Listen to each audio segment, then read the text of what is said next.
Now that we've done fraction or integer equations with integers and decimals, we're now going to look at equations with integers and fractions. The easiest thing to do with fractions is to get rid of the denominators, because that's in reality when we see fractions, or when students see fractions, it's kind of like your eyes kind of glaze over and you just kind of want to make it go away and poof, vanish. And so one way to do this is to get rid of the denominators, and we do this by multiplying everything by the common denominator. And that means every variable, every constant, everything on both sides gets multiplied by the common denominator. And then that clears the denominators, and then all you have is the integers. For mixed numbers, make them improper first, and then clear the denominators just as you would, like I said above. If you have a combination of fractions, mixed numbers, decimals, still multiply by the common denominator, because remember that decimals technically have a denominator of 1 the way that integers do. And then once you get rid of the fractions, all you're left with are decimals and integers, and those are much less intimidating to work with. So taking a look at example number 7, we have -1/4 a equals 3/8. Once again, I have filled in all the work for you, and then for this first example, I've given you the justification. Should look pretty similar to the decimal integer justification. Now, first, obviously, remember that that first column is just the example. You really don't have to include that column, nor do we need the spaces below it. It's mainly the work and justification columns that are the important ones. So this chart should look pretty familiar, very similar to what we did with decimals. We have -1/4 a equals 3/8, and our goal is to get a by itself. We do this by multiplying all terms by a common denominator of 8. So we multiplied the -1/4 a by 8, and we multiplied the 3/8 by 8. When we multiply -1/4 a by 8, we are saying 8 over 1 times -1/4. Now what this means is we're then going to say 8 times -1/1 times -1. And that, not -1. And that gives us -8 over 4. So it's -8 over 4, and when we simplify it, that's how we end up with the -2. For 8 over 3/8, we're saying 8 over 1 times 3 over 8, which is 24 over 8, which simplifies to 3. 24 divided by 8 is to 3. So that's what it means when it says to multiply all the terms by the common denominator of 8. Then we're left with the equation -2a equals 3. Now we do the inverse of multiplication to get our answer, and then we check it using Pemdas. Should look pretty familiar. Let's take a look at another example. 1/2 plus x equals -2/3. Our goal is to get x by itself. Pretty straightforward. Looks exactly the same as every other goal we've written, because we want to focus on what are we doing in this equation. Our goal is to get x by itself. We do this by multiplying all terms by a common denominator of 6. So we are saying 1/2 times 6 over 1, or 6 over 1 times 1/2, which is 6 over 2, which is how we get 3. We are saying 6 times x, which is 6x, and then we're saying 6 over 1 times -2 over 3, which is -12 over 3, which simplifies to -4. So that's where the 3, the 6x, and the -4 came from. Remember that with 6 times x, we're just saying 6x, but I didn't forget to multiply that by the common denominator. Everything gets multiplied by the common denominator. At that point, we have what's called a two-step equation. We know it's a two-step equation because we can see two operations in this problem. We see the addition and we see the multiplication. Now we can go through and make our 0 pair with 3. We had +3, so to make the 0 pair, we take away 3, because 3 minus 3 would be 0, which means we're left with 6x on the left, and then we have -4 minus 3, and using our integer rules, we know that will be -7. Since 6x means 6 times x, we do the inverse of multiplication, which is division, and then we get our answer and we check it using order of operations. Since it was a two-step equation, we knew we had to check it twice. Excuse me, we knew we had to have two operations to check it. Or, my suggestion is to always go back to the original equation. So even though we cleared the denominators and got a two-step equation, go back to that original equation of 1/2 plus x equals negative 2/3. Get your common denominators and then solve it, and then check it. Looking at example 9. Once again, I have given you all the work. All you've got to do is figure out what did I do in each step. So we're going to go through and write out our justifications. First, should be pretty obvious. It's our goal. Get n by itself. Pretty straightforward, nothing too difficult. Now let's take a look at the second step. In the second step, what did we do? Well, what's different between the first one and the second one? Notice that negative 2 3/4 became negative 11/4. So what we did was we made negative 2, and we made the mixed number improper. If you want to write instead of the negative mixed number, if you want to write negative 2 3/4, that's fine. I can't type in negative 2 3/4, so that's why I just wrote it that way. So our next step is to multiply by a common denominator of, what's our common denominator? 20. Our common denominator for both of those is 20. And so we multiplied everything, the n, the negative 2 3/4, and the 1 4/5. Oh, and I'm sorry, on the second step we also made 1 4/5 9/5, so we made that one an improper fraction as well. Here's how the math looks for turning those improper fractions being multiplied by 20, how we got those answers. So we have 20 over 1 times negative 11 over 4, which equals 220 over 4, negative 220 over 4, which can then simplify to negative 55. We then have 20 over 1 times 9 over 5, which equals 180 over 5, which simplifies to 36. So that's where the negative 55 and the 36 came from, is when we multiplied those. And then 20 times n is just 20n. Moving along, we now see we have a two-step equation.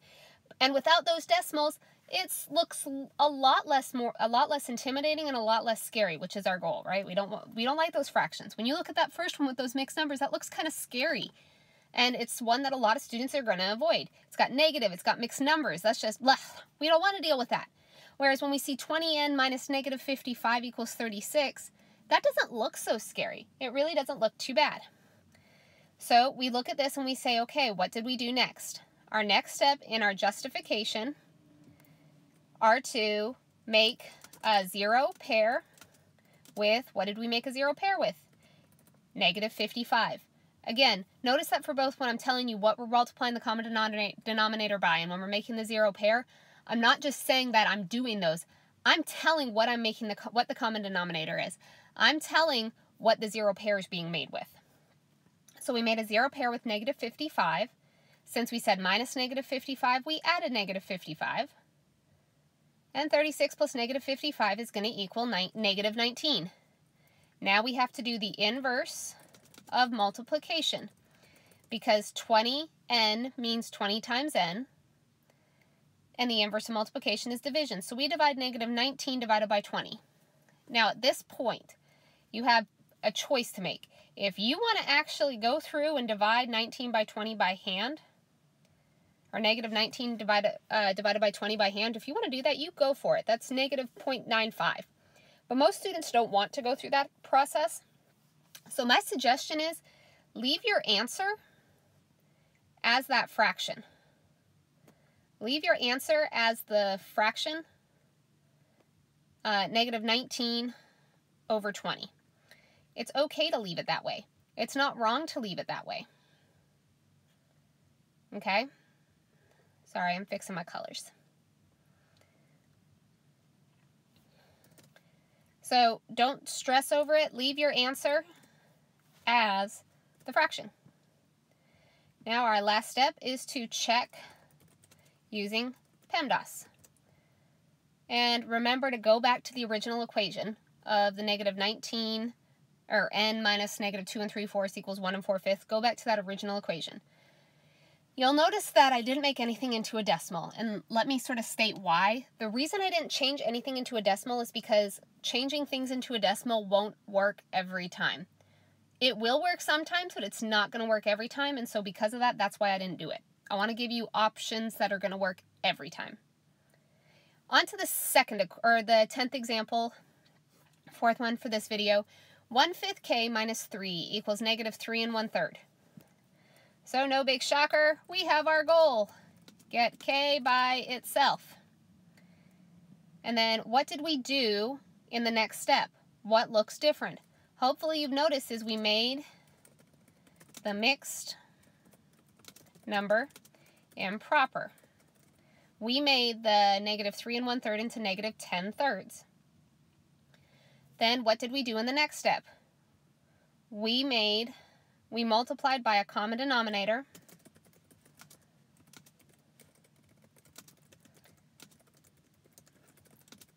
of 15 because our denominators were 5 and 3, and the common denominator in those cases is going to be 15. So we said 15 over 1 times 1 over 5 for the 1/5 equals 15 over 5, because 15 times 1 is 15 and 1 times 5 is 5. 15 over 5 is where we get 3 from. So that's how 1/5 k being multiplied by 15 became 3k. Then we have the minus, then we have that 3. We can't forget to multiply by the common denominator, which is 15, and 15 times 3 is 45. Equals, we then have negative 10/3. So we have negative 10 over 3 times 15 over 1, which is negative 150 over 3, which simplifies to negative 50. So that's how we turned that 1/5 k minus 3 equals negative 10/3 into the equation 3k minus 45 is negative 50. Next thing we did was we made our zero pair.